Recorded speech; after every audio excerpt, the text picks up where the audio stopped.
Thursday, St. Patty's Day. So, welcome everybody. I hope you got your green on. I got a little green on. Normally, I miss that one. Okay, first thing is bill introduction. Senator Powell, you got a bill introduction?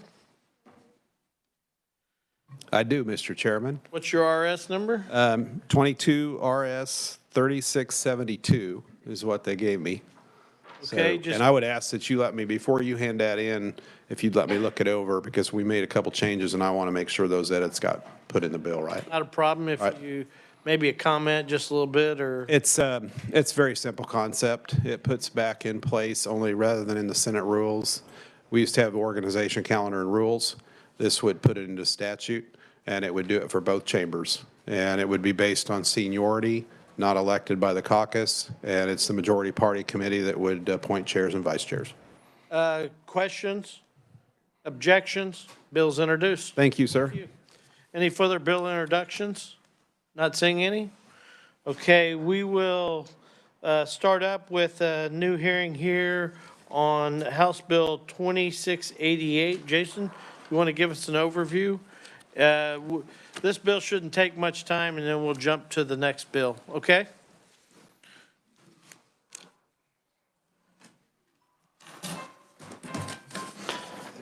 Yes, Mr. Chairman, members of the committee, House Bill 2688 comes from the House to amend various statutes regulating the issuance of alcoholic liquor licenses pertaining to farm wineries and producer licensees to allow them to hold other alcoholic liquor and cereal malt beverage licenses.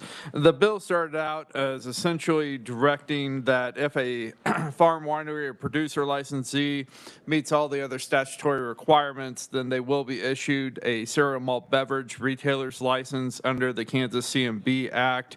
Under that act, the issuance of a license is done at the local level, and some counties have that discretion as to whether or not to issue the license. Under 2688, it would make it clear that if the applicant had satisfied the statutory requirements, and they would be issued a CMB license by the city or county where the premises is located and is licensing that.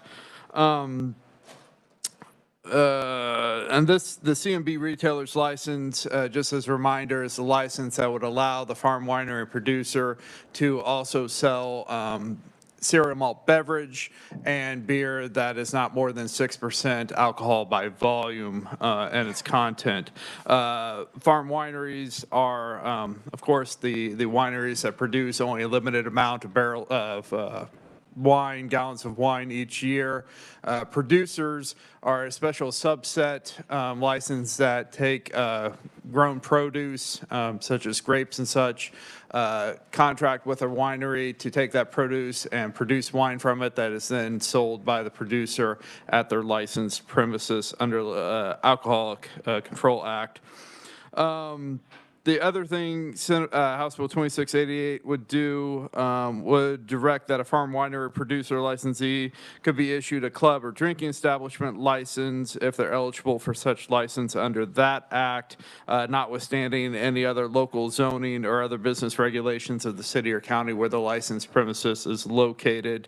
And club and drinking establishment licenses allow for the licensee to sell other alcohol by the drink. This would be beer, wine, hard liquor by the individual drink, taxed by the individual drink.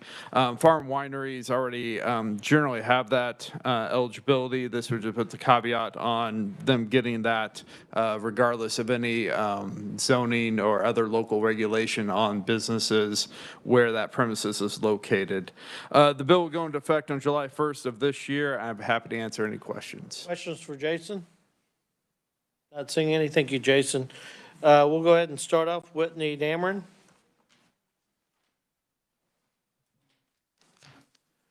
Thank you, Mr. Chairman, members of the committee. Whitney Dameron on behalf of the Kansas Grape Growers and Winemakers Association. Nice to see so many people show up for this hearing this morning. Appreciate the interest in farm wineries in the state of Kansas. We do stand in support of this legislation. The Kansas Grape Growers and Winemakers Association is the state's leading, oldest, and largest organization representing farm wineries with more than 80 members. wineries, vineyards, and industry members.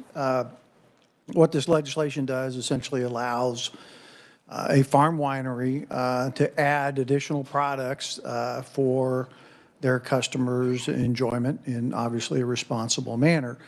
The issue came up, you may recall, in the last year or two with a manufacturer, someone who had grew grapes on their property, who wanted the ability to get a CMB license and ran into some friction with the local county. They already were a liquor licensee of sorts. They had a manufacturer's license. This extends that principle to farm wineries and vineyards to be able to allow to do those things as well. This is not enabling legislation to create something that looks like the Patrick Swayze movie Roadhouse.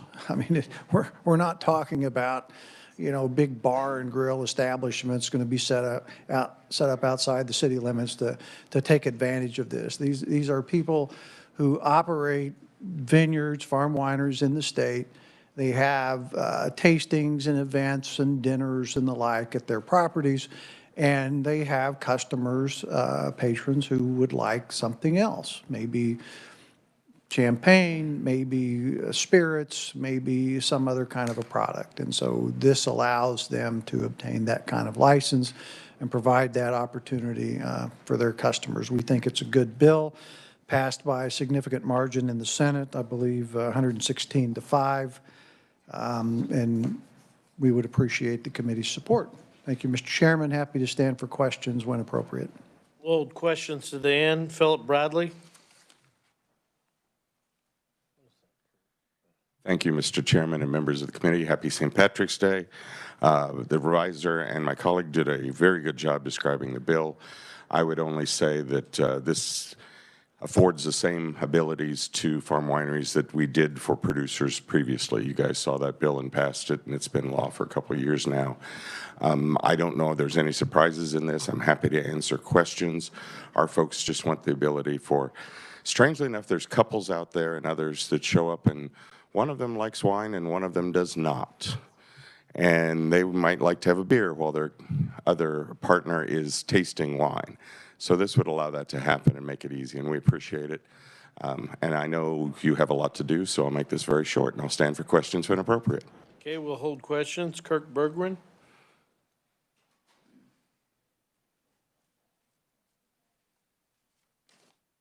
Hello, Kirk Bergen from Casey Wine Co. Thank you for hearing me. We appreciate if this bill is considered and passed. In the past, we've had licensure issues with the county. This deals with all of those. In the past, it cost several $100,000 by the time everything was done to get our licenses. This eliminates the county from being able to stop us from getting those licenses if we meet all the requirements that the state puts on us. I'll answer any questions with that regard too. So thank you very much. Okay, that's all the proponents I have. Do I have any questions for the proponents?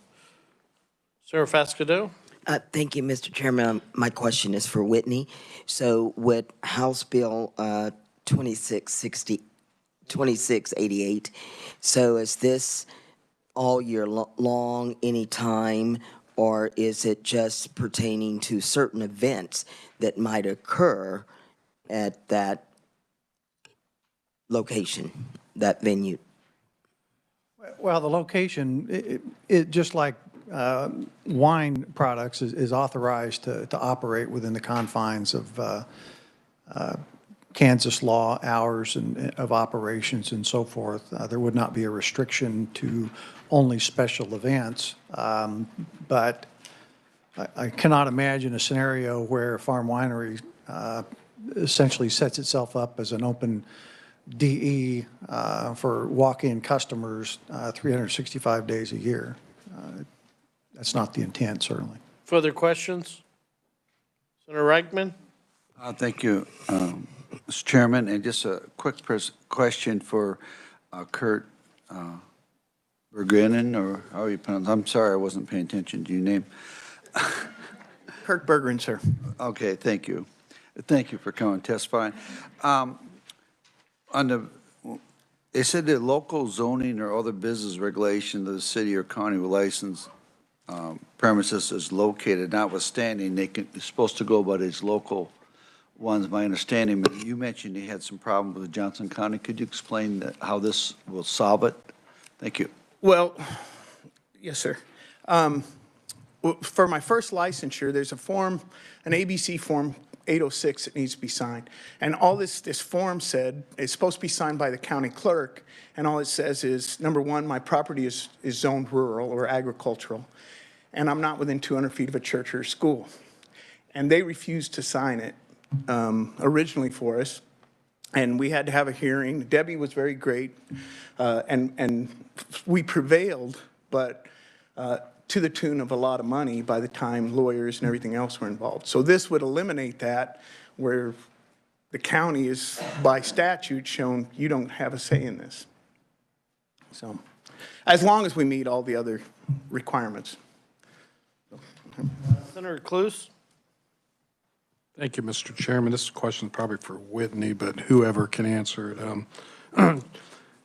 I didn't get a chance to read this yet, but how's this affect then? Are we saying just statewide, so the counties will no longer have a say on this licensing or home rule? What is that? I believe the intent is that if a farm winery meets all the requirements for a DE license, that they shall be, or a CMB license, they shall be given that kind of a license from either the county or the state, wherever appropriate.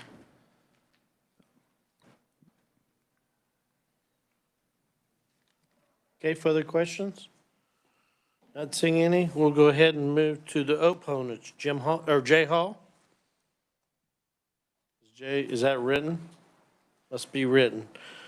Okay, we will close the hearing on House Bill 2688, and we will move back to the hearing on 560. Oh, sorry.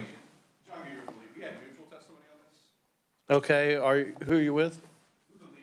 Okay, yeah, go ahead. I'm sorry. Let me step back to the hearing on 2688. So it's neutral? Yes, sir. Okay. Sorry about that, Mr. That's Chairman. all right. And if I need to submit anything, Michael, let me know. Again, John Goodyear, General Counsel with the League of Kansas Municipalities, and I'll run through this pretty quickly.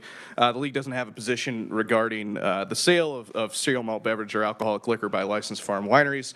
Farm wineries have always had the ability to get a drinking establishment license. It makes sense that they should be able to sell cereal malt beverage on their property as well. The reason for our testimony today, however, is to call attention to what appears to be a slight shift in policy regarding the issuance of these DE licenses to farm wineries. Like I said, these businesses have always been able to get the license, but the House Committee's amendments to the bill would allow these licenses to be issued regardless of zoning or building regulations that a city may have. That is inconsistent with what we currently have in the law. There are multiple zoning requirements. While the state is who licenses these businesses, they do typically have to comply with local zoning. For example, to get a farm winery license, your business has to be either unzoned or it has to be zoned agricultural, business, or commercial. We expressly state in statute to get a drinking establishment license, you have to comply with local zoning. So that has always been contemplated within the law. So this is a departure, and we would ask that as the committee considers this, that we consider the purposes of zoning is to make sure that properties have compatible complementary uses, that neighborhoods look relatively uniform and mesh well. So we would ask that you consider removing that provision specifically for cities. Mr. Chairman, I will stand for questions at the appropriate time. Okay, questions? Questions? Not seeing any? Thank you. Thank you. Are there any more neutrals? Are there any?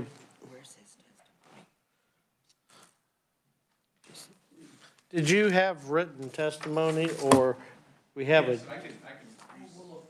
Okay, we'll get it. Are there any opponents? Not seeing any, we'll go ahead and close the hearing on House Bill 2688. We're going to go ahead now and move back to Senate Bill 560. Let's see, we left off, we were ending with the proponents. We still got a couple. John Henney? Hennessy?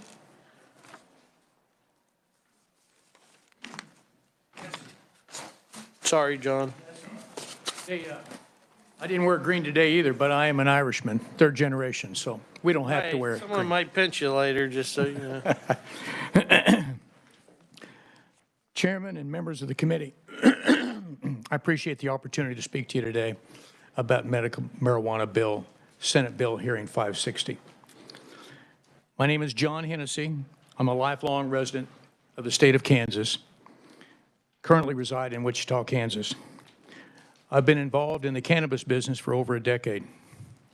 I started in California, and the reason I went to California is because a friend of mine had several grows out there, and he took care of home delivery. And my whole entire mind and my offset and how I felt about cannabis changed when I went out there and saw what he could do medically for people and individuals, the treatment that was done. I don't even know if this bill has home delivery in it. I don't believe it does. Then I went to Oklahoma in 2018 and opened up 5 stores in a large grow, 25,000 square foot grow that could accommodate 10,000 plus plants. I watched the industry go from cowboy wild, and everyone makes reference in here about how bad Oklahoma is and all the mistakes they've made. That's all we talk about. The truth of the matter is that they're correcting most of those mistakes. And I'm here today to share some of those mistakes with you briefly and explain to you how they can be corrected and how things can change. As of today, I sold that company. As of today, I operate 1 store and a processing facility and a grow. And at that facility, we were rewarded by 2 different publications for an outstanding operation in our dispensary that we had in the state of Kansas. One's a national company magazine, another one was a local, the largest circulation in the state of Oklahoma. Licensing and application, I'm going to cover probably just 4 areas because I don't have time to cover all of them, but licensing and application fees. I think that when Oklahoma opened up, it was $2,500. There was no compliance document, and most people don't know what that is, but you need to comply with the local authorities. People didn't do that. They just opened up and got started. The problems came when too many people came in and they didn't shut it off. They should have had a moratorium, at least on license after the first year. They didn't do it. People talk about the fact that it was $2,500. It was too cheap to get into. That's not the problem. You may think it is, but they raised $80 million the first year. I don't know what the budget is for this proposal when they do try to enact it, but the budget, somebody's got to pay for the budget. So how are you going to raise the money to pay for the budget? You have to do it through licensing and fees. And my suggestion, which they have taken, is that you have an application fee, and then on top of that, you'd have a license fee, so you can double up. It didn't work that way in Oklahoma, and that's a whole nother process and story. What you need to do, you have to make this desirable for people throughout the state. We do not compare with Oklahoma. Oklahoma has 1.2 million people from Edmond all the way down to Norman, contiguous population. You don't have that in Kansas.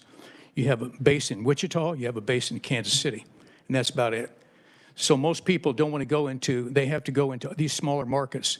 We have 2.9 million people in the state of Kansas. They have 3.9. They have 1 million more people.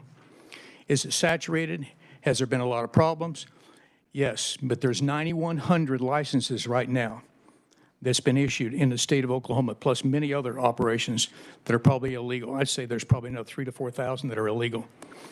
Most of those are not big grows. They're small grows, 2,500 square foot, 3,000 square foot.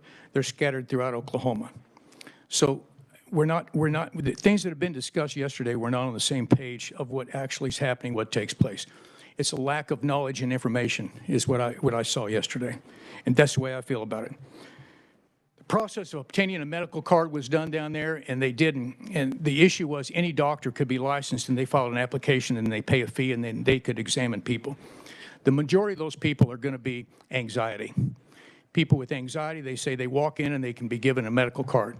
The medical card then, and what I'm going to share with you is some of the major bottlenecks that they had in Oklahoma that caused problems. The medical card then was, you didn't get a temporary card. That information was sent to the state through OMA, Oklahoma Medical Marijuana Association. And then they had to process it and verify it and send it back out. That was another step that could be avoided. That step could be done the same way that Dillon's issues a card. Once you've got the permission from the doctor, they'll issue you a card, and on that card, you can immediately get your medical card, and then you go from there. Then that information is filed with the state. What they did in Oklahoma is they continued to pass laws in the process that they tried to get this out in, and they continue to make mistakes. Their law originally was put out in 14 days. Okay, now it's at 90 days. They didn't have the manpower, they didn't have the training, they weren't equipped. The biggest problem Oklahoma has, and they still have, and they're trying to get it done, after almost 3.5 years, they only had 20% saturation for visitation in all these facilities. That doesn't include processing, it doesn't include, I told you 9,100, it does not include grows, okay? All of it. There's many operations. The other problem that I saw is the conflict between counties. It was a major thing. If you walk in, there's certain things that should be in compliance, should be national code, and they didn't adopt it. Some counties adopted it, and other counties didn't. So what you had is an influx of people leaving their market, like Oklahoma City market, and they're going to smaller counties outside, which placed a burden upon these smaller counties to get everything done.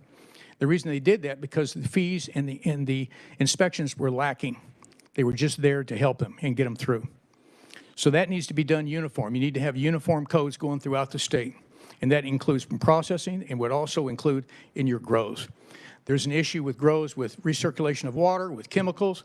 There's a lot I could explain to you guys what the mistakes were made that we need to be addressed in order to keep bottlenecks from happening at the state level in Kansas. I believe that this bill should be an equal opportunity for everyone, including growers, people at dispensaries, and I can't have an equal opportunity if I'm going to pay $150,000 to $2 million just to get a license fee. I think that's got to do with a few individuals from my area and also from Kansas City that want to line their own pockets, and that's what it's about. What they're trying to do is to make it where it's exclusive, and not inclusive, but exclusive. And so for that reason, I think that you have to be able to service the people in western Kansas, in southern Kansas, and used to be District 3, Parsons area, and that area down there, and it has to be fair and just for everyone. In conclusion, I hope this information helps the committee relook at some of the languages. There's one other thing I want to go into before I leave, and I forgot about it, and that is I heard discussion yesterday about edibles. Let me explain to you how edibles work. I've been in the stores for many years now, and I've dealt with customers on a one-to-one basis because I enjoy doing that. But edibles are something that you can't control. If I take a 10 milligram, a 20 milligram, it's done in milligrams is how they do it with THC. Okay, there's 453 grams in a pound. The biggest sale you have is what they call an eighth of an ounce, which would be 3.5 grams. That's basically what everybody sells is 3.5 grams.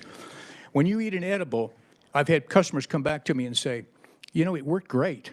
But then all of a sudden, 3 or 4 days later, it didn't work at all. And I had a bad headache, I had problems. And I said, well, the problem with edibles is that it changes. It changes because you lose 50% of the strength of that edible when it goes through your digestive tract. And then after you go through that, then you have different things in your body, the way it consumes it. And what takes, it depends on what you've eaten or what you've drank. Smoking, people talk about they don't want smoking. You know, to me, smoking is like, and I'm getting my lobbyist, which is Kevin Brone, so you can blame him for all these things. But my smoking, pre-rolls are out, everybody's out. We're out with pre-rolls. But yet, you know, you don't want to sell a single can of beer, but you'll sell them a six-pack. So what you do is people think that they're going to take a pre-roll and you're going to go out and light it up. Well, it takes about 2 minutes to roll. I do not consume, I never have. It's a business for me. I know nothing about most of this is coming from my patients that are down there and also from my employees. But pre-roll is what it is used to. You take the leftovers from the marijuana itself and you sell it in a pre-roll. It's another source of revenue for the people that are trying to make a living. It's not as easy as everybody thinks. It's not get rich quick, except for people that are trying to eliminate all competition. I'm for competition in the marketplace. I just opened my store up, and there was 11 stores around me. I think you need to stay with the 1,000-foot rule, which is very important. I think that needs to be between dispensaries. I think it's important. It was adopted in Tulsa. And it's also in different cities, like in different cities in California. The reason I left California is because we had a location that we were working on, and it was in Santa Monica, and there were 16 public officials on the license application. Now, if you want to repeat that, do like Missouri did. I entered the Missouri lottery. I was number 16 pages, and there was 25 on each side of the page. And that was all done politically, and that's how those were awarded. So if you're going to go with the free market system, I suggest that you make it available for everyone, not just a few elite people. And I'm about ready done. I also ask that you pass Senate Bill number 560 favorably. You take questions now or none at all? We'll hold questions then. Okay. Got a few more, and then we'll go back to the proponents. Thank you very much. Okay, Juanita Ramos.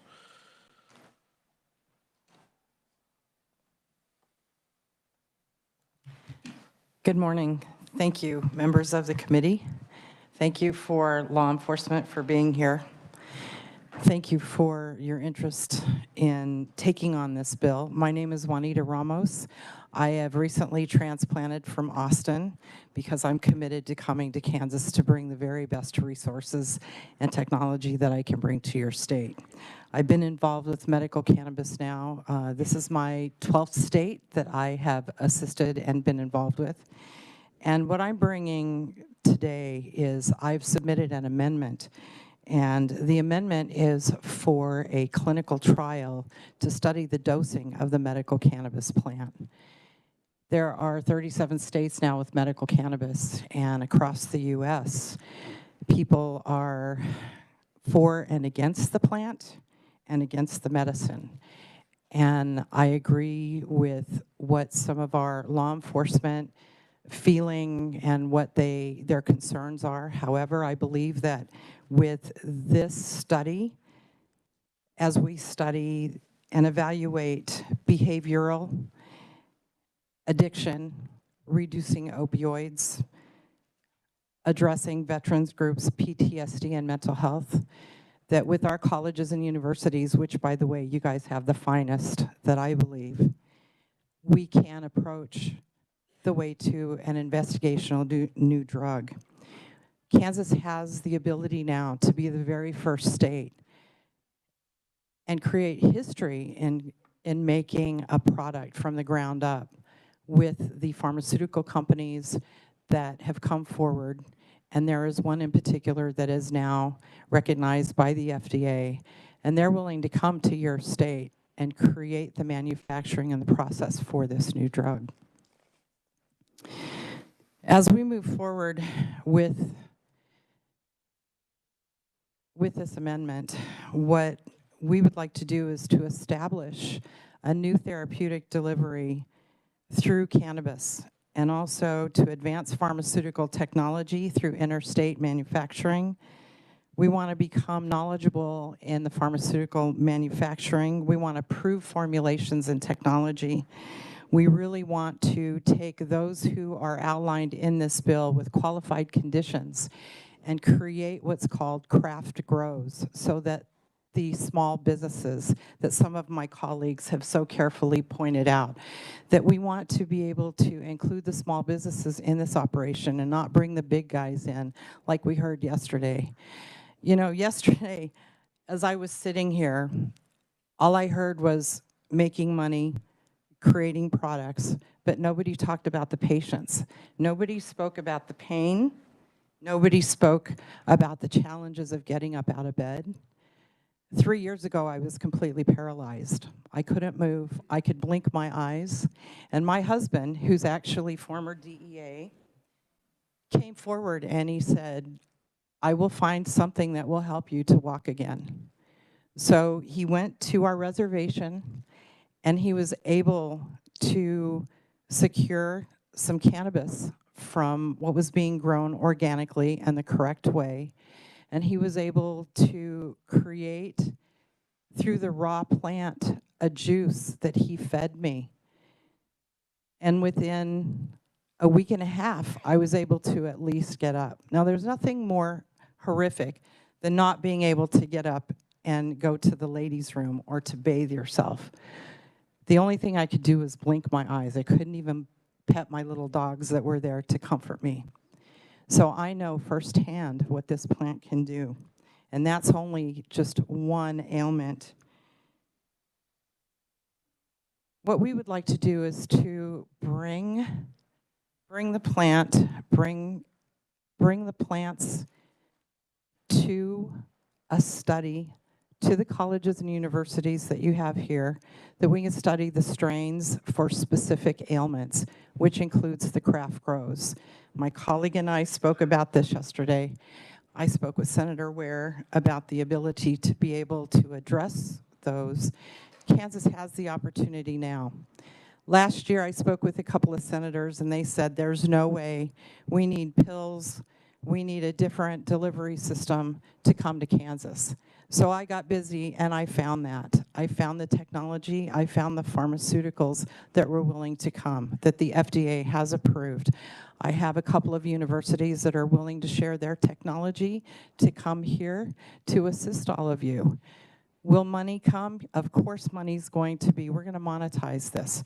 But with those funds, we can assist law enforcement. We can assist those who are indigent. We can assist other areas of the state with taxation offset, as Senator Longbine mentioned yesterday.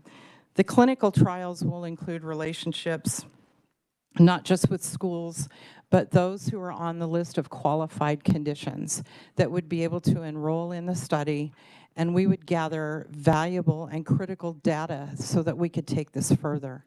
My prayer is that all of you see the opportunity to create the curriculum for the schools, not just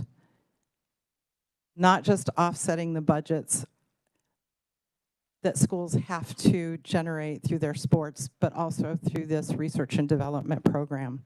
Again, we have the funds to bring here to begin starting this up. The Native American Investment Fund has come forward and said that they would assist. Thank you all that have put this bill together, that included in the bill Native Americans and minority-owned businesses, which we desperately need. The final thoughts that I have is, again, this is the first time in history that Kansas can come forward and create a new technology that's an emerging technology that can really assist the people of this state. I personally don't want to see people from another state come in and bring their ideas and take the money out. I moved my family to Kansas because I fell in love with Kansas 4 years ago when I got involved with the industrial hemp program. I'm committed to assisting your state however we can. Whatever resources are needed, we'll bring them. I'm not sure when this amendment will come, but it's my prayer that you all will support it and that you've got an amazing DABC here that can really follow every line item that you folks have put out, and I'm appreciative of that. So again, I'm here because I respect the plant people and what this represents for all of you and for this state. Thank you so much for this time, and I will stand for questions as appropriate. Okay, we'll hold questions. We got a couple more. We need to wind up proponents. Jim Rickus, if we could work through it. My name's Jim Rickus. I want to thank you guys for letting me come in and speak. I spoke 2 years ago upstairs.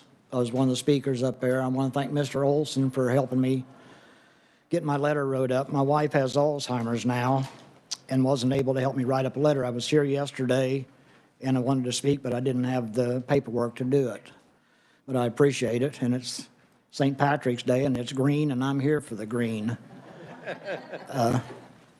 1975, I was in a bad car wreck. I was paralyzed from my waist down. I was in the Lawrence Hospital. I was lucky enough to have Dr. Bailey for a lawyer, or for a doctor that took care of me up until he passed away just a few years ago. I still seen him because every doctor I went to, all they would do was give me Demerol pills, any kind of medicine there was for pain pills, they give it to me. Well, I got hooked on Oxycontins and stuff.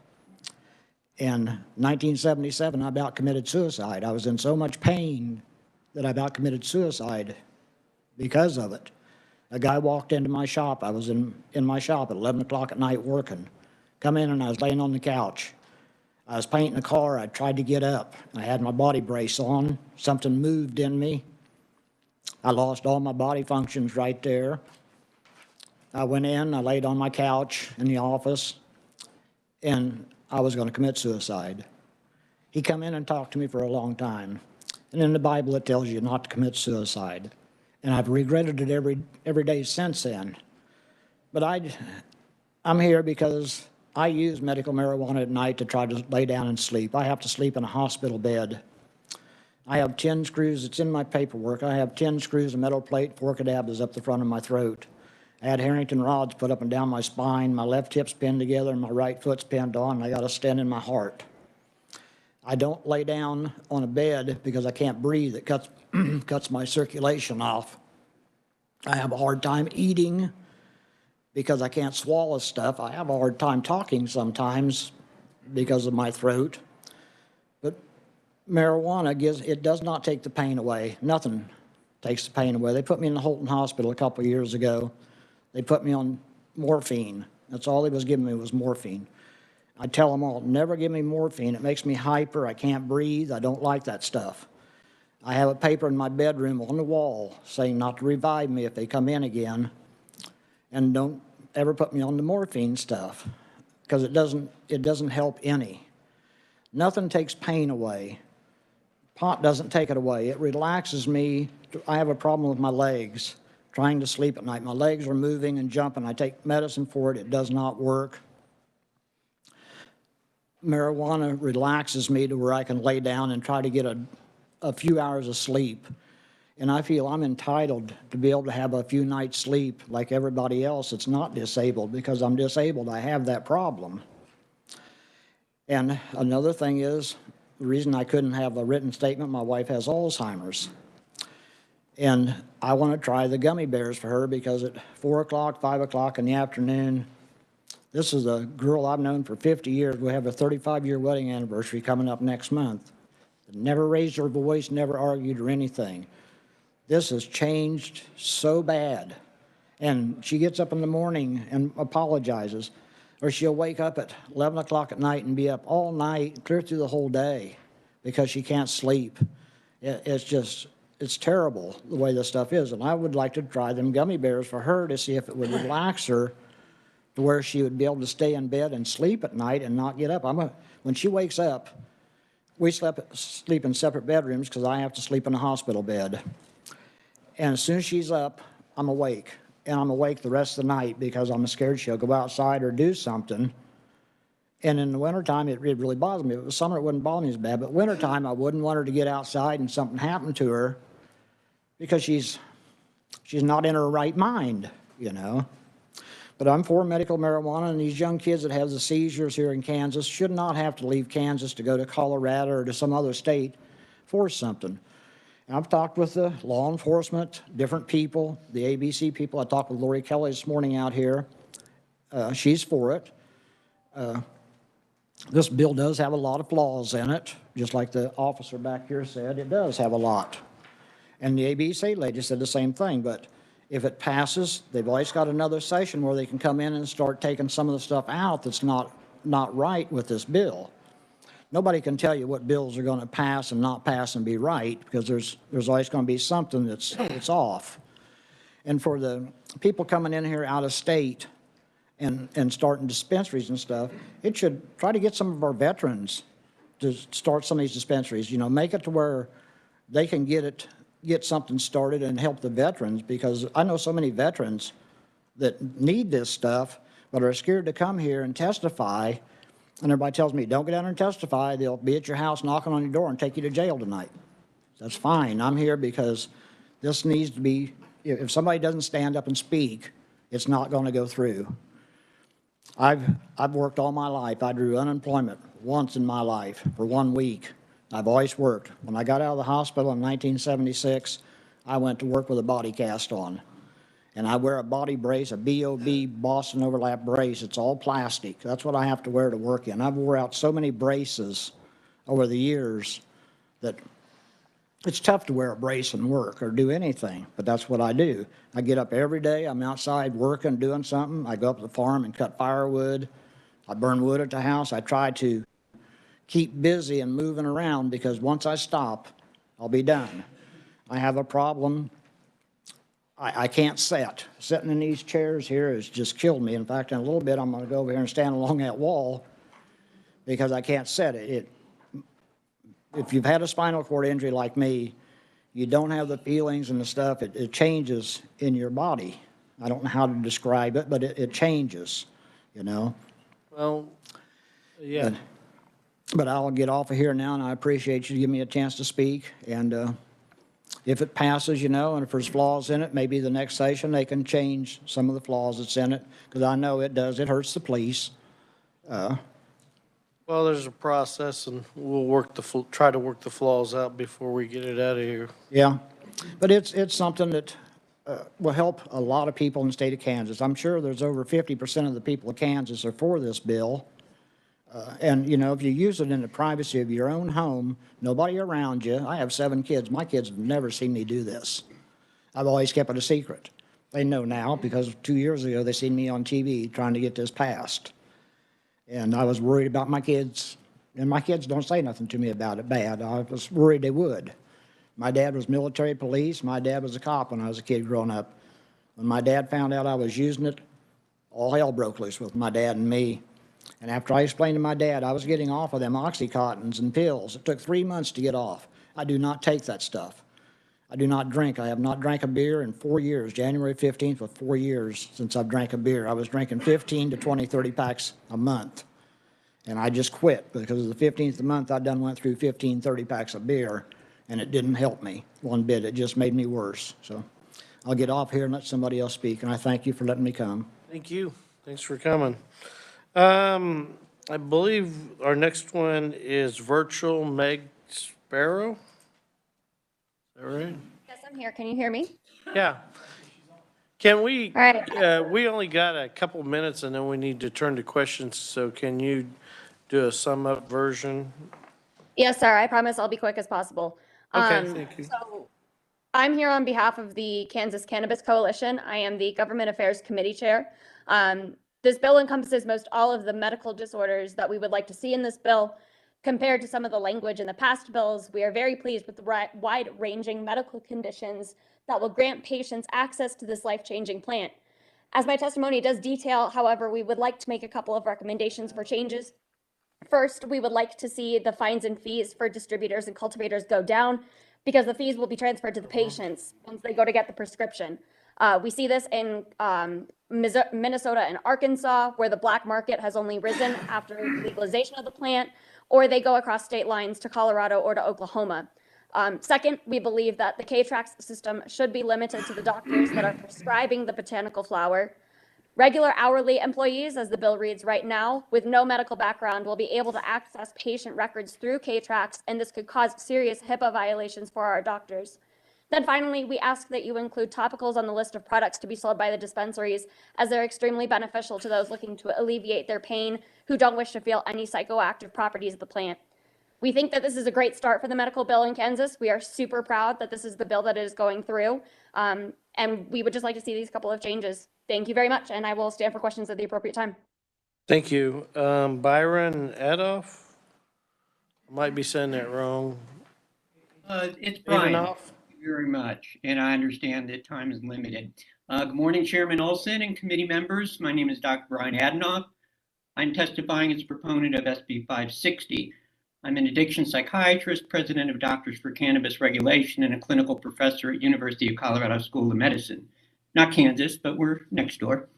I retired in 2018 as a distinguished professor of alcohol and drug abuse research at the University of Texas Southwestern Medical Center, and as a psychiatrist for 30 years with the Department of Veterans Affairs, where I served as the director of substance use disorder treatment programs. I am also scientific advisor for the Kansas Cannabis Coalition. I receive no income from Doctors for Cannabis Regulation. I have no financial interest in the cannabis industry, and I do not see cannabis patients. I had many comments on my written testimony that were sufficiently covered by others yesterday. I will use my time today to briefly discuss some issues not mentioned yesterday. While there is much good in Bill 560, there are some issues I believe are problematic. First, in New Sec 38, it reads that pharmacists are required for each dispensary The requirement for medical oversight is much needed, and I'm glad to see this included. However, the pharmacist's tasks are quite time-consuming, and the pharmacists need to be available during all operating hours. The rationale for limiting their pay to 1% of gross receipts is puzzling.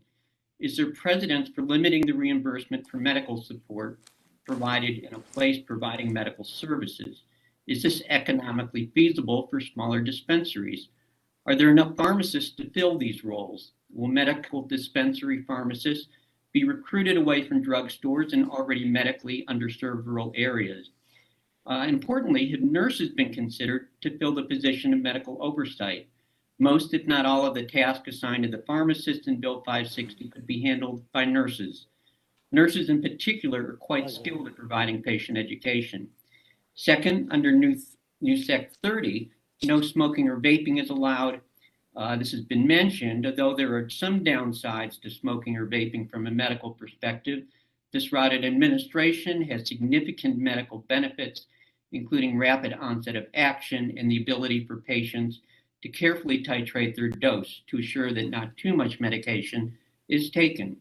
I understand that this was a necessary compromise for this bill, but as noted yesterday morning, I hope that in the near future, Kansas will soon follow the leads of all the other states that have removed this ban. Not mentioned in my written testimony was the bill's exclusion of those with a felony conviction, even if cannabis related, to participate in the industry. There are individuals who have suffered the consequence of cannabis prohibition and should be allowed to participate in the newly legal industry. Finally, although this regulatory issue falls outside of Bill 560, I would like to alert the Senate that DFCR, Doctors for Cannabis Regulation, has developed a universal symbol for cannabis products to ensure the protection of public health and safety. The International Intoxicating Cannabis Product Symbol has been adopted by Montana, New Jersey, and Vermont, and has been endorsed by the ASTM International, one of the world's leading consensus standard organizations with over 30,000 members. The symbol is open source, and there is no charge for its use. We hope that Kansas will adopt this product symbol to allow easy identification of cannabis products. I really appreciate the effort that the Kansas senators have put into developing this bill, and I look forward to medical patients in Kansas having the ability to utilize this medication, the relief of their suffering. And I will stick around for questions. Okay, I think we've got everybody's testimony. Senator Ware, did you want to give testimony or you're good? Okay. Over the last day and a half, we've gotten quite a bit. So do we have questions? Senator Fasquedo. Thank you, Mr. Chairman. My question is for Juanita. So my dear friend and our colleague, Representative Gail Finney, has advocated for this issue for many years. She just recently had a kidney transplant, and she returned to the legislature this past Monday. And so I was wondering if you have spoke with her and if you could clarify your comment. You said that you want this to be helpful to minorities. Can you elaborate? Yes, Senator, thank you for the question. I, too, am a Singletary patient from a doctor's OOPS, so I understand the challenges of a Singletary kidney. The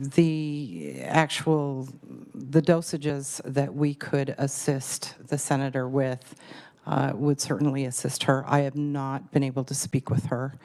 I will make it a point to visit with her. Thank you.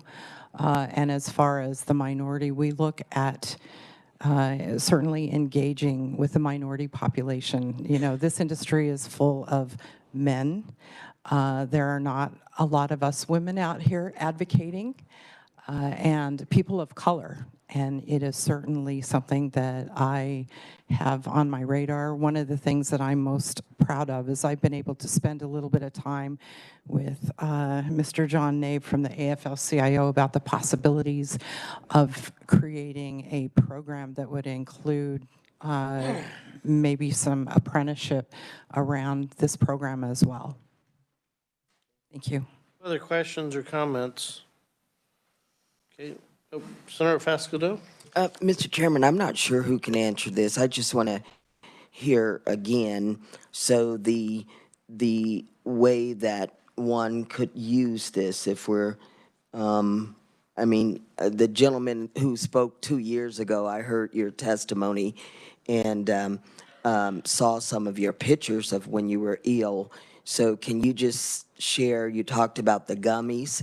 Can you share, so to give you that relief, because my dear friend Representative Finney also, she has lupus.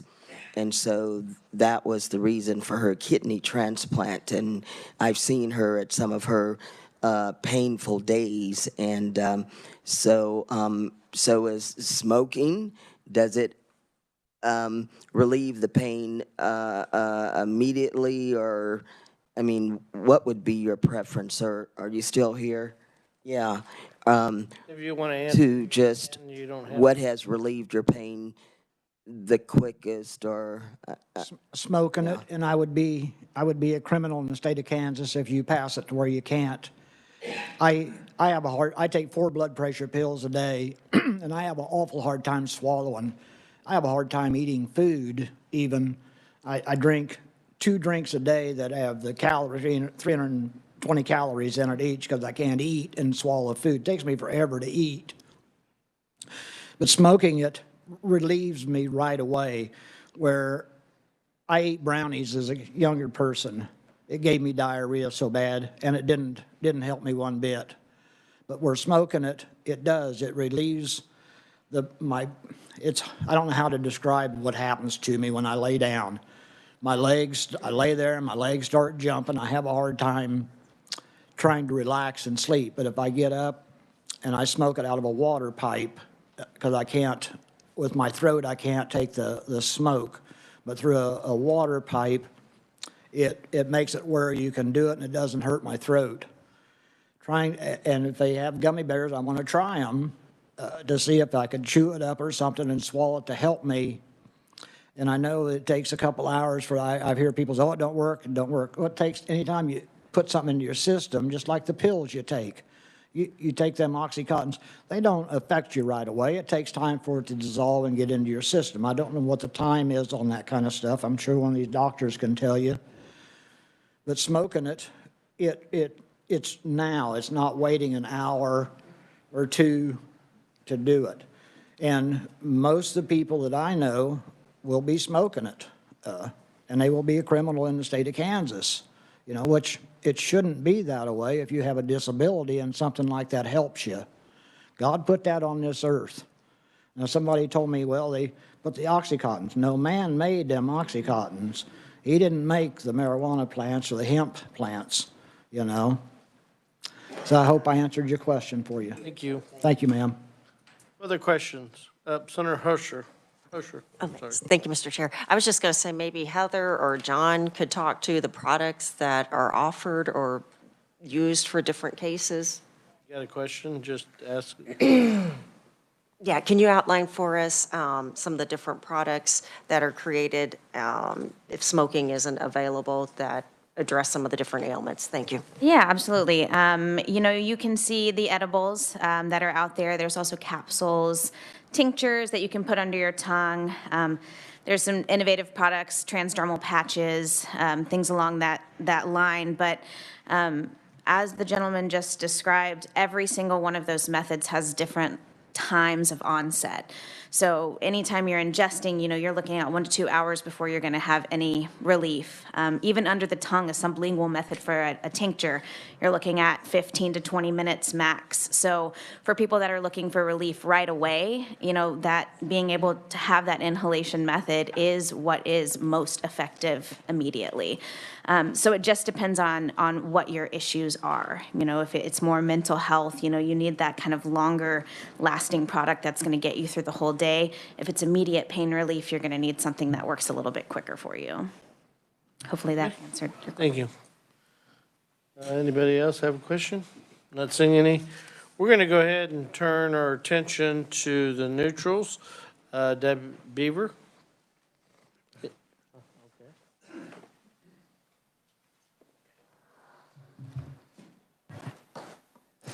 Thank you, Mr. Chairman, members of the committee. My name is Debbie Beavers, and I am the Director of Alcoholic Beverage Control. You should have a written copy of my testimony. We do have a few concerns. They're mostly technical in nature, and my written testimony will be a little bit more detailed than what I'll speak about here today. We do have concerns, and the most important concern to us, I believe, is the effective date on this bill. It is July 1st of 2023. That concerns us because we cannot promulgate regulations until the effective date of that bill, which really leaves us with 6 months in order to write and move those through the process. So we're concerned about that. We're also concerned about the ability to hire another attorney. It's absolutely necessary that we have an attorney for the marijuana side. And you're probably wondering, why are we concerned about that? Well, Section 51 renames ABC as the ACC, and everywhere ABC is named, it's changed to ACC. KSA 41201 clearly specifies that the Attorney General will appoint an Assistant Attorney General with the approval of the Secretary of Revenue, who serves as the attorney for the ABC Director and the division. So we're a little bit confused there. We'd like some clarification for that. We also have a concern about the ability to hire 28 total positions in a short time frame with the current job market. We have had enforcement agent and licensing vacancies in our office for months. In fact, on licensing, we're on the 4th time posting one particular position. So it's very difficult to get applicants. We know that we're not alone in this. Everywhere I look, as I drive around the state or around town, you see help wanted signs everywhere. So we're a little bit concerned that we'd be able to get the staffing done in that short of a time period, and would need to start that ahead of the current effective date. We do ask for a few definitions that were in Senate Bill 158 to be included in the bill.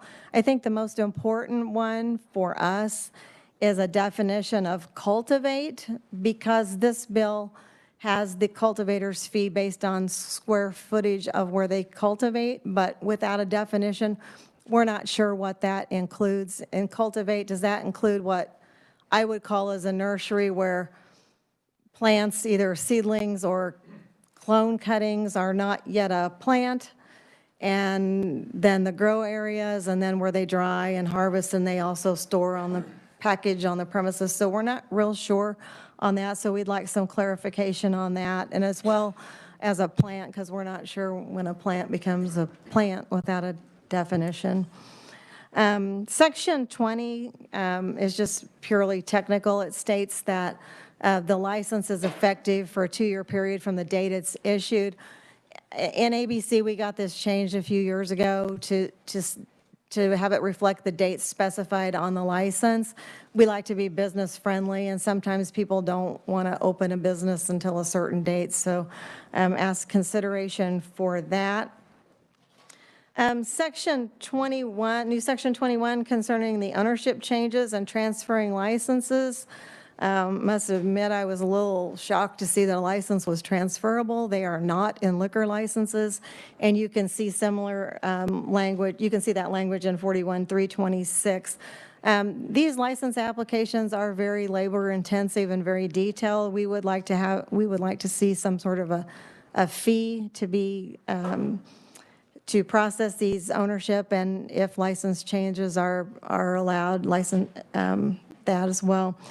And also, we believe it's imperative that these changes be submitted to ABC well prior to these changes happening, to make sure that we can vet these owner changes and make sure that they're qualified to hold the license. ABC did join the Cannabis Regulators Association in December. We've learned a lot. In fact, this last week, there's been a lot of chatter. People are asking other state regulators, how long does it take you to process an ownership change?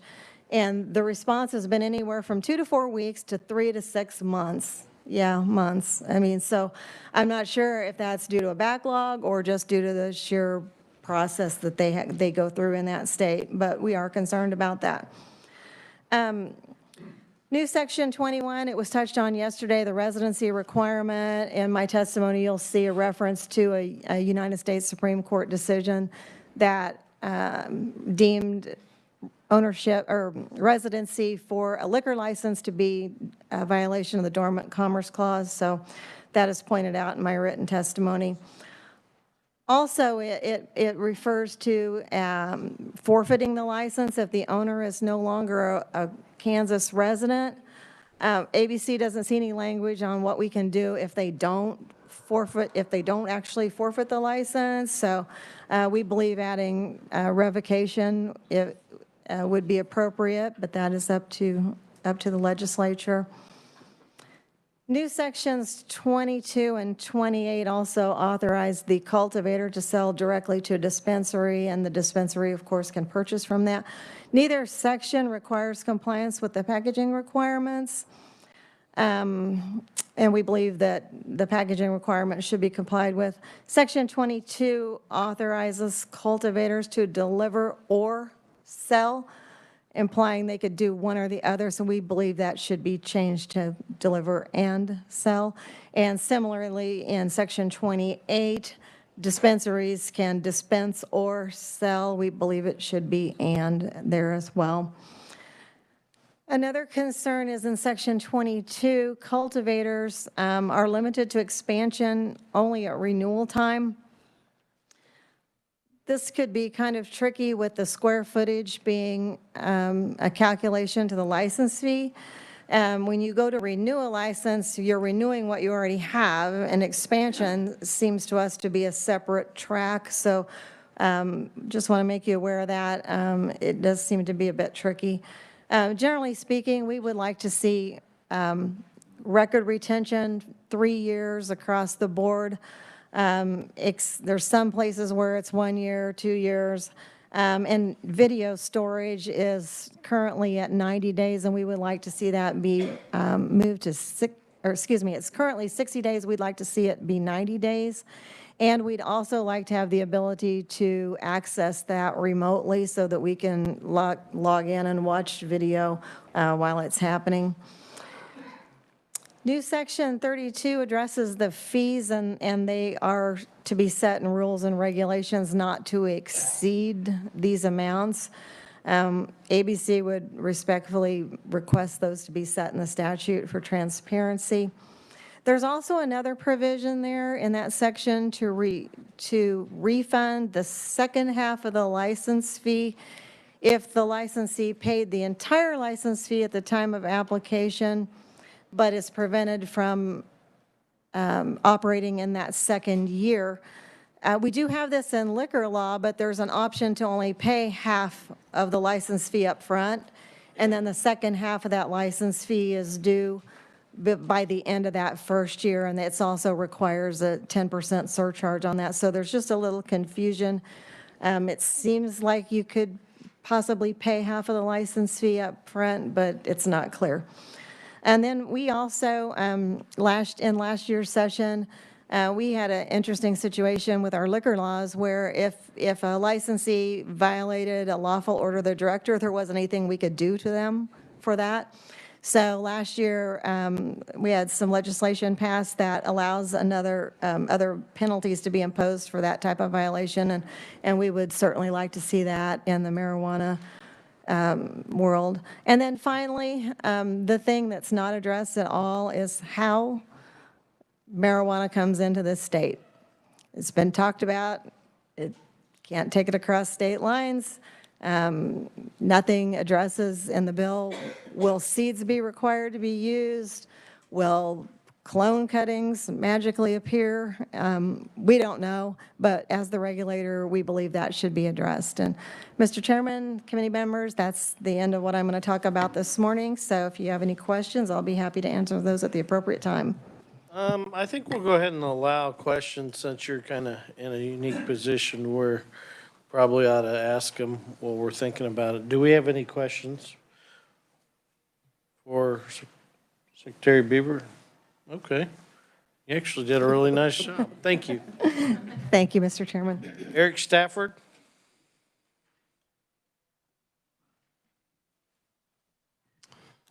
Thank you, Mr. Chairman and members of the committee. Good morning. My name is Eric Stafford, Vice President of Government Affairs with the Kansas Chamber. We are neutral on Senate Bill 560 and do appreciate the opportunity to speak to you today about this bill.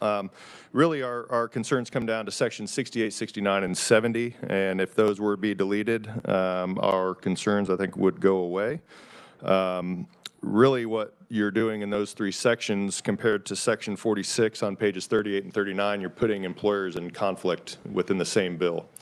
38 and 39 states that no provisions of the Medical Marijuana Regulation Act shall be construed to require an employer to permit or accommodate the use, consumption, possession, transfer, display, distribution, transportation, sale, or growing of marijuana or any conduct otherwise allowed by this act in any workplace, or prohibit an employer from establishing and enforcing a drug testing policy, drug-free workplace policy, or zero-tolerance drug testing policy. But then when you go into Sections 68, 69, and 70, that is where you are amending workers' compensation statutes, unemployment insurance statutes, to make it a presumption that the individual is entitled to those benefits. They shall not be denied benefits if they are a medical marijuana patient. And that is a total reverse of current law and standard, but it's also, again, putting employers in conflict with previous sections of the bill. It provides a protected class status under Section 70 of the bill that employees cannot be fired for being a medical marijuana patient or having that certification. So that's really the summary of our testimony. We would prefer that employers be able to determine their own drug testing policies. Each employer and each industry is different. Manufacturing, construction is probably much different than retail in terms of risk and what their standards might be. But again, we would maintain our consistent position on a variety of issues that we would just rather let employers decide what is best for them. But again, the biggest concern here is that we do have conflicting language, and how is that going to be interpreted if passed as is. So happy to answer any questions at the appropriate time, and appreciate the opportunity to be here today. Okay, thank you, Eric. John Goodyear's next. Just one other thing. When we were on the proponents, there was a bunch of written proponents. I don't have my sheet from yesterday. Just remind the committee that they can look at that testimony too. Go ahead, John. Thank you, Mr. Chairman, members of the committee.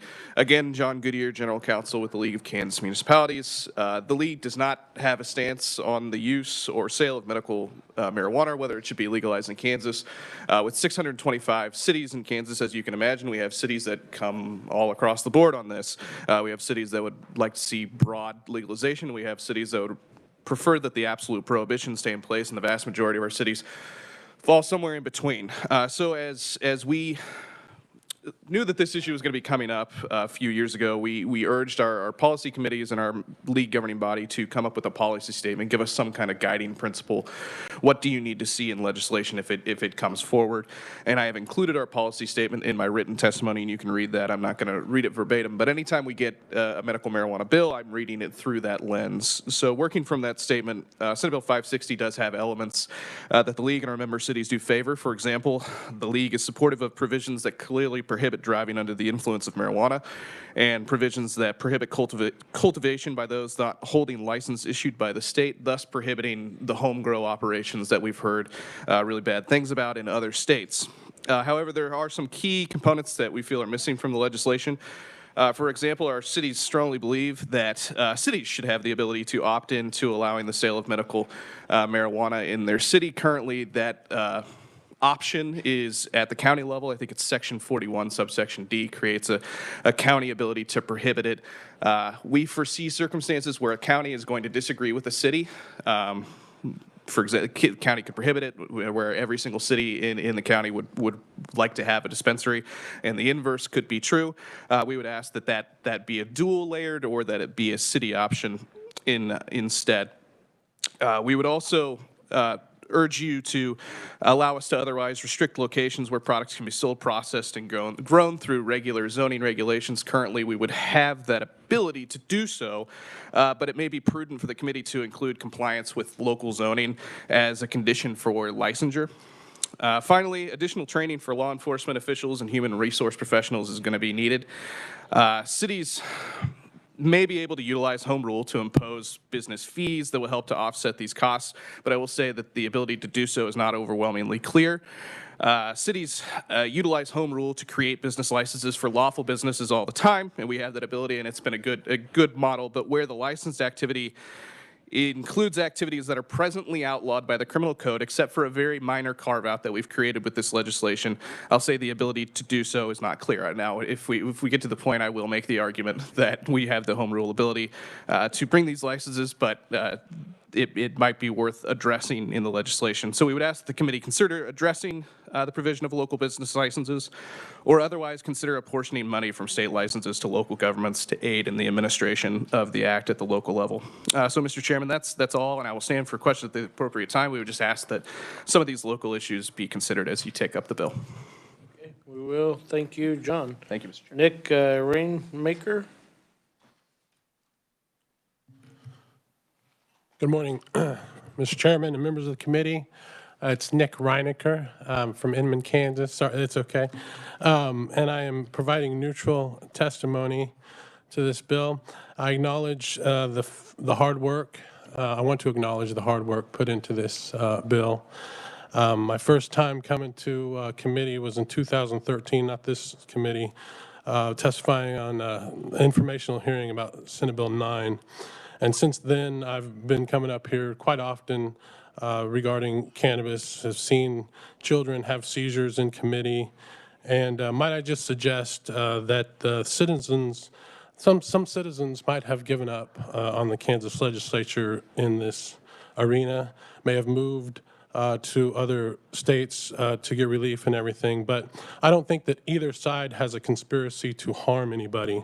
The proponents, I don't believe, offer a panacea to fix this diseases or illnesses, but I also think that the opponents, I don't think the scariness is really there. And I've always been told that if you don't like a law, that you should try to change it, and that police don't make laws, they just enforce it. I won't go in any further with that, but here I am trying to advocate or get my thoughts across. If you do pass this, I do have two asks. Number one, change the word marijuana to cannabis. I think that we've been trained in a certain way to think of, when you hear the word marijuana, you go to a certain, maybe think of a thug on the street doing bad things. Whereas if you say cannabis, you can think of a dad growing a plant in a garden and using it for their child or whatever. I do have lots of concerns with the bill and the testimony from the opponents, but I do not want to waste the time of the committee, nor get into lanes that I may not need to be in. But that one ask of changing the word marijuana to cannabis, and then if I could also ask a unified vote, whether up or down, saying that we either need to continue this conversation, allow debate on the floor, or that we want to not have this conversation. So changing the word and the goal of having a consensus on the committee vote would be my two asks. I will save any other commentary for later, and I thank you so much for having this committee hearing, and I'll stand for any questions. Thank you. Wow, Senator Peterson, you're dancing to that music. Our next is virtual, Dustin Roggs. Are you there? Can you hear me? Yes, we can hear you. Awesome, thank you. Hi, my name is Dustin Ruggie. I'm presenting live from one of my pharmacies, Washington Health Mart in Washington, Kansas, where I'm currently working the bench today. I'm a lifelong Kansan graduate of the University of Kansas School of Pharmacy. I'm a member of the International Society of Cannabis Pharmacists, and I own and operate several pharmacies, all in Kansas. I also serve multiple rural hospitals as a consultant pharmacist. I consider myself both a healthcare provider and an entrepreneur. As a pharmacist, I've seen the firsthand benefit that cannabis can offer, whether that be from prescription Marinol or from people bringing back cannabis from other states. I often consult the limited available literature to make sure that I'm helping my patients live their best life when it comes to their medications. I do not judge people's personal decisions, and I see my role as an advocate for patients to manage their health care. I've seen benefits of cannabis ranging from failure to thrive in elderly patients, nausea from cancer treatments, PTSD, anxiety, insomnia, depression, and others. Cannabis does have benefits regardless of what the federal government says. I've seen it. Cannabis is not a cure-all and is not the devil's lettuce. Almost every substance known to humankind has positives and negatives. My professional opinion is that cannabis is often safer than opioids and benzodiazepines, but safer does not mean absolute safety. Cannabis has drug interactions with blood thinners such as warfarin, benzodiazepines such as Onfi, and breathing medications such as theophylline. There are legitimate concerns with impairment, physical dependence, and aggravation or onset of some psychiatric conditions. With all due respect, I do not believe that a traditional dispensary with just basic pharmacist oversight is sufficient, although I do appreciate that the bill has some pharmacist oversight. I would just ask for more. Pharmacists already deal with controlled medications, have appropriate training and record keeping, and are held accountable by various state and federal boards and organizations. From a business perspective, I do not like Section 37D1. I don't think there should be a cap on my services set by the state. It would put an unfair disadvantage on small dispensaries finding the pharmacist to provide services that would be adequate. 1% of $10 million in sales is a different number than 1% of 100,000 in sales, for example. Larger dispensaries would be able to afford better pharmacist care than a small dispensary. Let the market decide what the appropriate compensation should be. Kansas is graduating 120 new pharmacists of the year, and the supply of pharmacists now outweighs the open job market. I think it is long past time for Kansas to legalize medical cannabis, but if we're going to stay medicinal, we need to keep pharmacists involved. We are the drug therapy experts, and we would be doing our patients and our fellow Kansans a huge disservice by not having pharmacists involved in a greater capacity. If members of this committee have any questions, I'd be happy to answer what I can. I could take questions from a clinical standpoint or from a business owner standpoint at the appropriate time. Thank you. Okay. We'll go to Doug Jorgensen.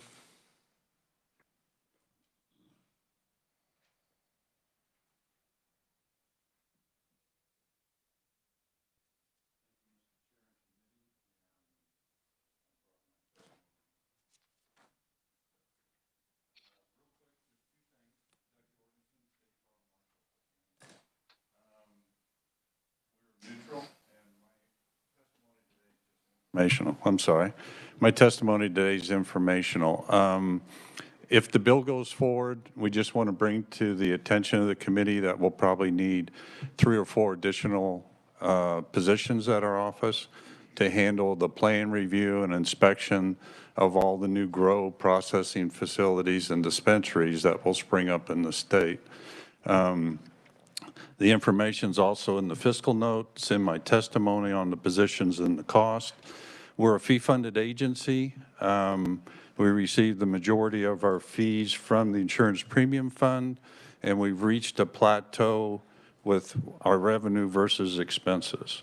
So if the bill would go forward, we would ask the committee to consider some additional funding for our agency, and I've attached a suggestion sheet to the back of my testimony on how that might be accomplished where it doesn't raise insurance premiums for the public.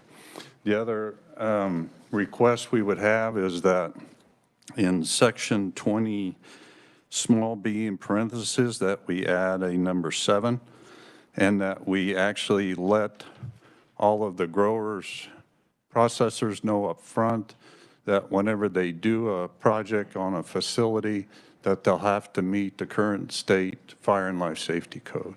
Because we ran into some issues last year when we started overseeing the hemp processors in the state that had been in operation for a couple of years, and it caused them some, actually they had to spend some extra money to come into compliance with the state fire and life safety regulations, and then we also issued some variances. But we feel it's only fair to let these facilities know up front how the codes are currently in Kansas that they have to abide by when they build a facility. And with that, I'll stand for any questions. We'll hold question in. Anderson.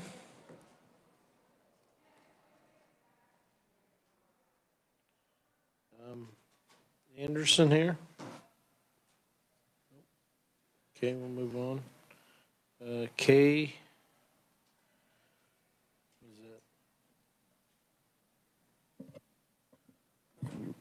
Okay. Is Anderson from the KSIA here? Nope. Kay,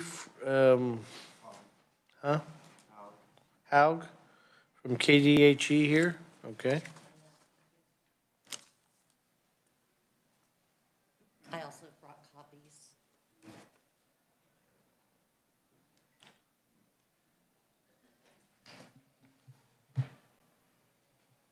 Chairman Olson and members of the committee, I am Kay Haug. I'm the State Register and Director at the Bureau of Epidemiology and Public Health Informatics for KDHE. Thank you for this opportunity to provide neutral testimony. This bill instructs KDHE to establish a process to issue identification cards for individuals with qualified medical needs and, when appropriate, caregivers.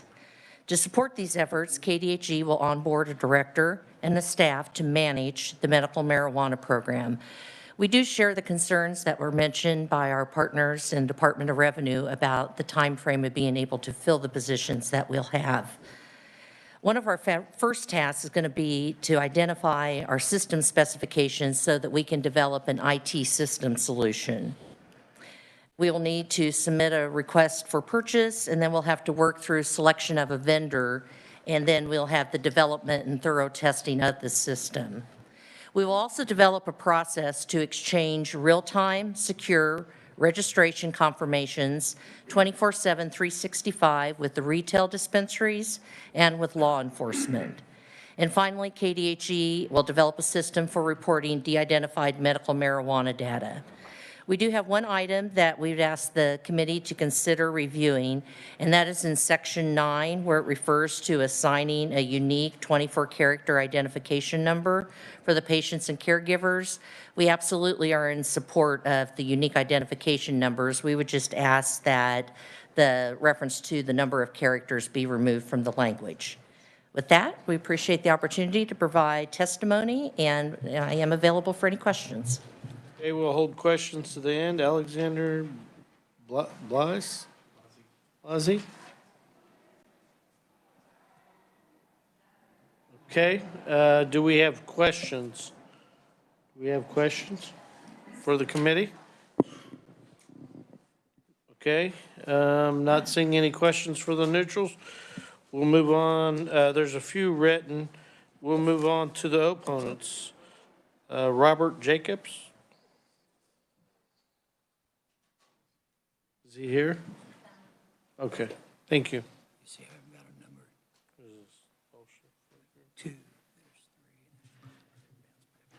Okay. Good morning, Chairman Olson and members of the committee. My name is Robert Jacobs. I am the Executive Officer at the Kansas Bureau of Investigation. Our testimony today is really going to focus on three main factors regarding medical marijuana in Kansas. You have my written testimony, and I won't go over that part, but I want to focus on three areas. That is accessibility to marijuana, crime in Kansas, and enforcement of the drug laws. So last year, speaking with increased accessibility to marijuana, last year, well, in 2020, over 18,000 seizures in Kansas occurred, drug seizures in Kansas occurred, of which 10,000 were marijuana. Yesterday, you heard from Mr. Story about the black market marijuana that is occurring in Oklahoma. That black market marijuana is a real concern for public safety, specifically to address the illicit marijuana trade in Kansas. We've seen black market marijuana increasing in Colorado and Oklahoma and other states with medical marijuana. And we are concerned about that increase here in Kansas and what that would look like to our state. Specifically, although Senate Bill 560 prohibits smoking and only allows, but does allow vegetative form, our concern with the vegetative form is that what you're going to see is people trying to do THC extraction on their own. THC extraction is a very volatile and dangerous thing to do. You see a lot of explosives and flammable material. Butane is the primary way that you see extraction done. It produces hazardous waste. It can be argued that this type of extraction is equal to or more dangerous than methamphetamine labs. So we, again, have a real concern for public safety when people are trying to extract THC on their own. The purpose of doing that is to try and increase the potency level, and that's why it's done. From a violent crime and crime perspective, if you look, and I know yesterday somebody mentioned about the amount of traffic accidents in Colorado that have occurred after and pre-medical marijuana. That increase, when you look specifically about pre-medical marijuana in Colorado versus post-medical marijuana, that increase in impaired driving in Colorado increased 64%.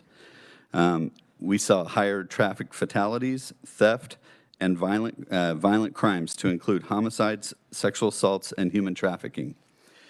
According to the Midwest HIDA Intensive Drug Trafficking Area Research, nearly two-thirds in this region, two-thirds of property and violent crime are related to drug use and drug trafficking organizations. Kansas alone last year, the violent crime in Kansas rose 9.3% in 2020, and that was 24.4% higher than the 10-year average over the last 10 years. So finally, I want to just address a couple things with enforcement. And our previous conferee already mentioned the need for a link between KDHE and law enforcement to be able to identify and confirm people who are participating in the medical marijuana program. That link will need to be addressed through the Kansas Criminal Justice Information System. So I'm glad that they have already identified that there will need to be that link. One of the things that we talk about and one of the concerns we had, but it sounds like they may have addressed that, was the language on page 8, line 21, that says that the department may share information identifying a specific patient with a licensed retail dispensary, or any law enforcement agency for the purpose of confirming that such patient has a valid registration. We truly believe that that word may should be shall, so that there is no question, and that communication and that information can be passed on to law enforcement. Finally, I just want to, and I want to be brief here, I want to talk a little bit about the impact to our laboratory. We do anticipate there will be an increase in laboratory submissions to the KBI Forensic Laboratory. Currently, one of our concerns is that we can only test vegetative marijuana up to, or quantitate it up to a 0.3% THC level. When we're looking at a percentage of 35% that's proposed in this bill, we don't have the ability to do that. We also don't have the ability to quantitate THC in edibles, oils, tinctures, or any other form other than vegetative material. So with that, I just want to close. You have, as I said, you have my testimony. Thank you for the opportunity to present testimony this morning, and I'd be happy to stand for questions at the appropriate time. Okay, questions, Senator Cluse? Thank you, Mr. Chairman. Just a couple quick things.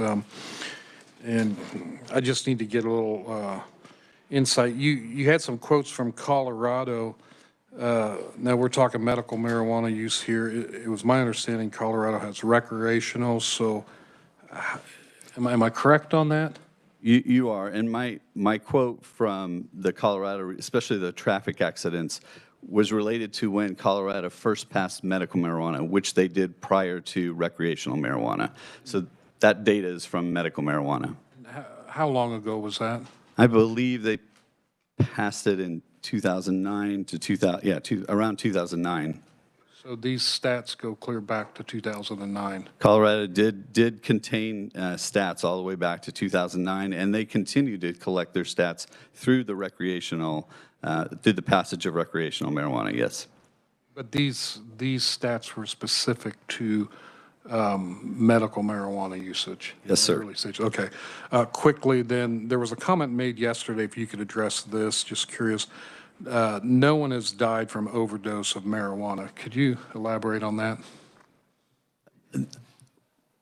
I don't know that I can confirm or deny that, to be honest with you. I would have to check with our investigations to see if they've ever been privy to an investigation where somebody has overdosed on marijuana. I can't say yes or no that that has occurred, but I'd be happy to look into it and get back to you. Mr. Chairman, if I could, just one. Got one quick follow-up. One quick You'll follow-up. be back tomorrow, right? So- I can be, yes, sir. Go ahead. Okay, you want me to wait, or? Go ahead. Okay. And then as concerning the THC levels, there was a comment made, if you could elaborate, and I appreciate what you said about the lab testings. You can test positive 30 days or so past, but how does that, if someone had recently, like, ingested and then gotten an accident, can you just elaborate a little bit on that? Can you test that long out? Yes, sir. Thank you for the question, Senator Clues. I heard that testimony yesterday about how if somebody were to be involved in an accident, that they don't know whether or not that marijuana or substance was ingested recently or within 30 days earlier.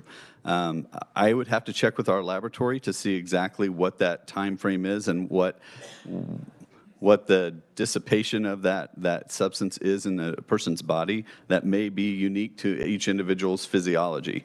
But I would be happy to look into it and find out if that is possible and if that percentage goes down over time, if that makes sense. Yes, if you could provide that, and then from the previous question, I'd appreciate it. Be happy to. Yeah, Alicia Straub, and then we're going to suspend after that, and we'll come back and finish tomorrow. Go ahead. Thank you, Mr. Chairman, and thank you, Mr. Jacobs, for your excellent testimony. In your statistics, and I'm not questioning your statistics, but you said that 2/3 of property and violent crimes are related to drug use. Could you elaborate further? What specific drugs? Is that heroin, cocaine, methamphetamine, which would be my perception, contributes to more violent crimes? And how many of those violent crimes are actually attributed to medical marijuana usage specifically? Yes, ma'am. So that statistic came from from HIDTA, the High Intensity Drug Trafficking Area. That's a group that looks at, it contains 6 or 7 states within our region here. I believe that data was inclusive of all drugs, not necessarily just marijuana. I can tell you that, I guess just on personal note, I have been involved in investigations where there has been violent crime that has occurred due to marijuana. Not necessarily medical marijuana, but marijuana in general, as well as other drugs, certainly. But that statistic does come from HIDTA, which includes all drugs. If you maybe had that statistic, maybe bring it back or help her. Does that help?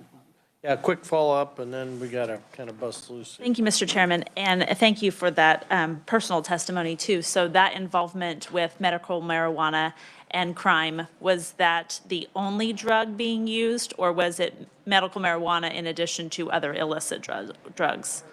So I don't want to classify it as medical marijuana. It was marijuana at this point. And at the time that we were investigating, it was strictly just marijuana. Okay, and we can ask questions tomorrow, so I appreciate it if you're back. Just a little housekeeping, we'll suspend the hearing with the opponents on Senate Bill 560 until tomorrow. Tomorrow, I do plan on trying to work through some bills. We will have a hearing on Senate Bill, or House Bill 2710 on Monday at lunchtime. That'll be a little different. I think that'll be a pretty quick bill again. And the bill we're hearing tomorrow, I believe I'm hoping I'm saying the right number, 2462. Plan on working that bill tomorrow too. With that, we're adjourned.